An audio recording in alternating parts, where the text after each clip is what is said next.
Oi, tudo bem? Aqui é a Ju e esse é mais um Mania Feminina. E hoje a gente vai ficar por dentro de 5 curiosidades sobre o mundo da beleza. Então, bora pro vídeo.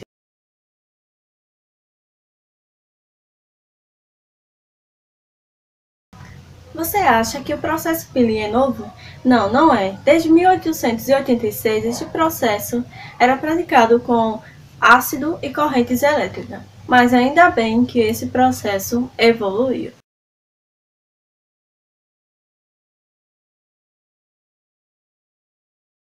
Você sabia que na Grécia Antiga existia uma lei que proibia as mulheres usarem batom antes do casamento?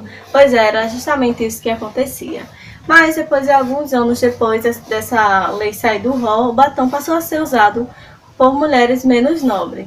Daí, alguns séculos depois, o batom era coisa de mulheres mal intencionadas. Em 1770, o batom foi novamente proibido, dessa vez pelo parlamento inglês, pois eles achavam que as mulheres usavam para manipular e seduzir os homens.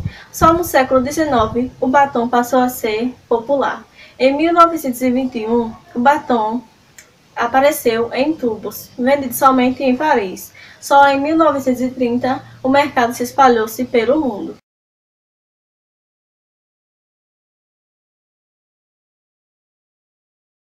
Na década de 10 foi criado um creme chamado Nivea, que significava pele de neve, e que também ocasionou uma grande revolução econômica por ser o primeiro creme ser vendido por menor preço.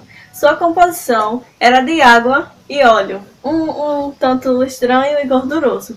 Mas eles acreditavam que neutralizava a evaporização da água da pele, deixando um aspecto hidratado.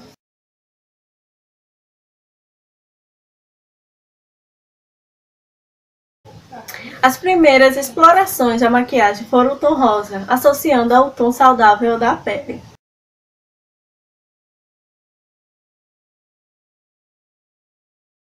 Os pós compactos não eram pós, eram líquidos ou cremoso. Só em 1914 foi criado o primeiro pó em caixinha de metal com espelho na tampa, o que estamos acostumados. O francês Bourges foi o primeiro a usar e fabricar o pó compacto em pó.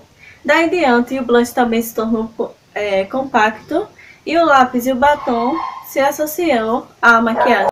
E esse foi o vídeo de hoje. Espero que vocês tenham gostado. Se você gostou, deixe seu gostei, se inscreve no canal e compartilha. Um beijo e até o próximo vídeo.